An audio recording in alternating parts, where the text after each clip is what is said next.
In the name of Allah, the most gracious, the most merciful. Once upon a time, in a small village, there lived a young Muslim boy.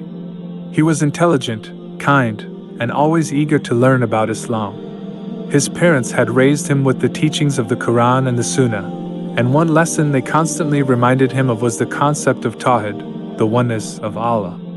From a young age, he had learned that believing in the oneness of Allah was the core of his faith.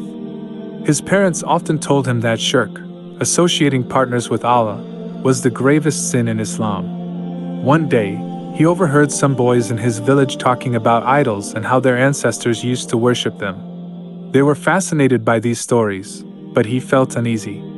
He remembered the teachings from the Quran that Shirk is Haram and could never be accepted by Allah. That evening, he sat down with his father and shared what he had heard. His father smiled and opened the Quran. He recited the verse.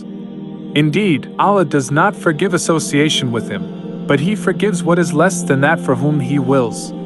And he who associates others with Allah has certainly fabricated a tremendous sin.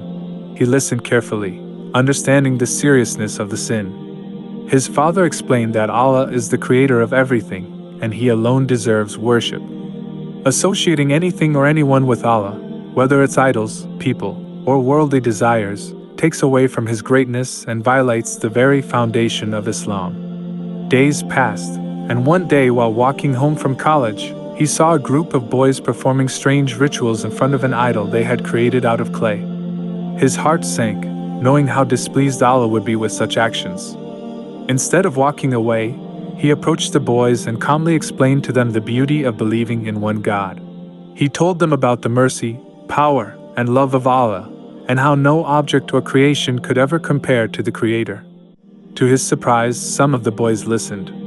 They had never thought about the oneness of Allah in such a way before. He shared stories from the life of Prophet Ibrahim, who also rejected idol worship and broke the idols his people had made.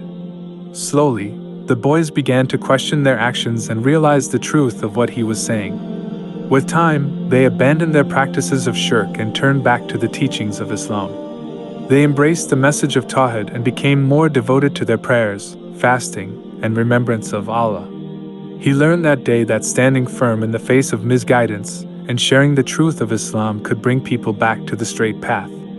His heart was filled with gratitude, knowing that he had played a small part in helping others avoid the biggest sin in Islam, Shirk.